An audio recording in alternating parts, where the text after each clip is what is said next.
Je voudrais préciser que non, je ne jette pas particulièrement de la pierre à Elisabeth Moreno. Elisabeth Moreno, elle a été choisie par ce gouvernement parce que précisément, elle n'a jamais été féministe, elle y connaît rien. En tout cas, quand elle est arrivée à ce gouvernement, elle n'y connaissait rien. Elle a été choisie pour ça. Et s'ils ont remplacé Marlène Schiappa, vous vous souvenez à quel point Marlène Schiappa, c'était pas du radicalisme, hein, et ben c'est parce qu'ils ont réussi à la trouver trop féministe, hein, pour la virer et la déclasser comme ça. Donc, faut voir les mecs qu'elle a en face. Et effectivement, on lui donne aucun moyen. Et donc, elle est en dissonance cognitive totale et il faut qu'elle essaie de se justifier à elle-même que c'est normal qu'on lui donne aucun moyen parce que les enjeux sont ailleurs. Je veux dire, elle est en train de sauver son cerveau, hein, quelque part. Et on voit son niveau de non-féminisme quand elle dit il faut changer les mentalités, donc il faut apprendre aux garçons à pas faire de mal aux femmes. Bon, bah ça, je pense que...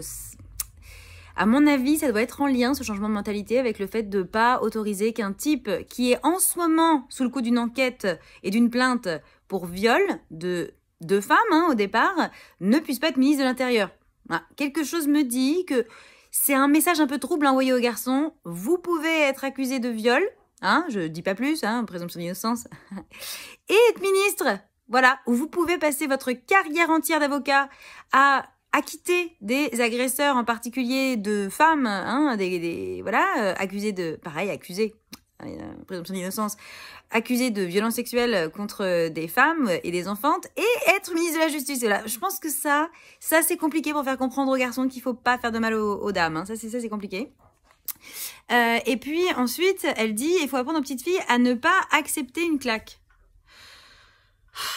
Alors, je vais vous dire un passage de mon spectacle, hein, Compte à rebours, personnage Cendrillon, c'est aussi un livre, hein, donc Madame Moreno, vous pouvez lire.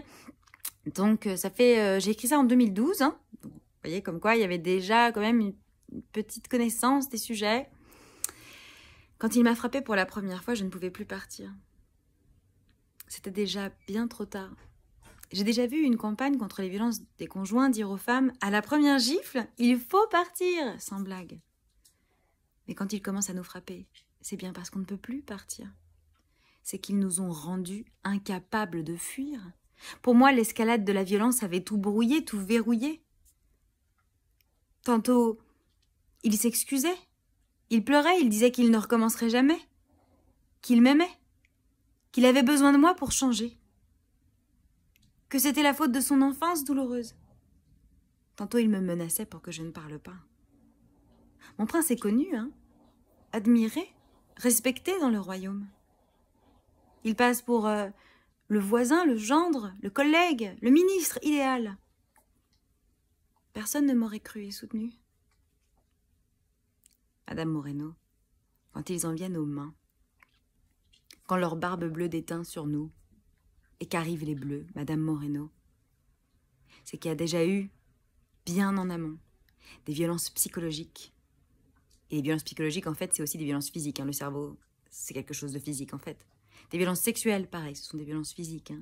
Le sexe, c'est physique.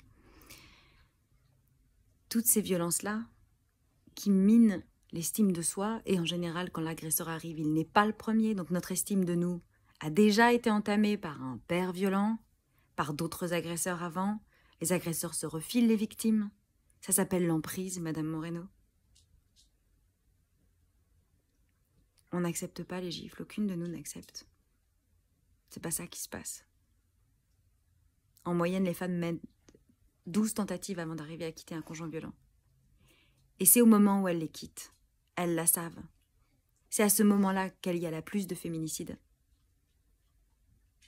Madame Moreno, les femmes n'ont jamais accepté les gifles. Ce dont elles ont besoin, c'est de moyens.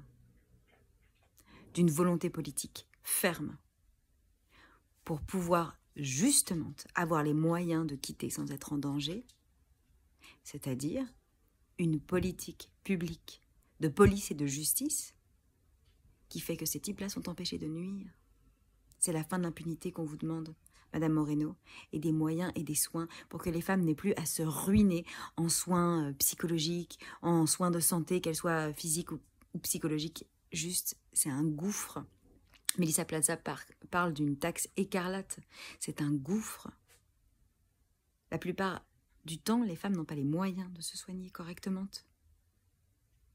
Et parce que dans les études de psychologie, on a davantage de psychanalyse que d'études des psychotraumas, c'est extrêmement compliqué de trouver des thérapeutes qui soient formés à nous soigner après des violences sexuelles et conjugales.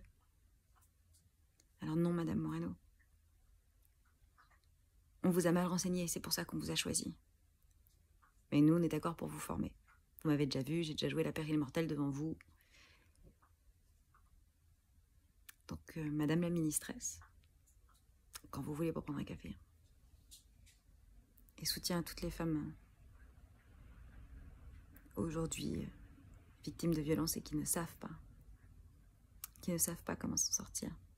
Et qui n'acceptent pas les gifles. Ça n'est pas de votre faute, la victime. Ça n'est pas la coupable. Le seul coupable, c'est lui. Ce sont eux.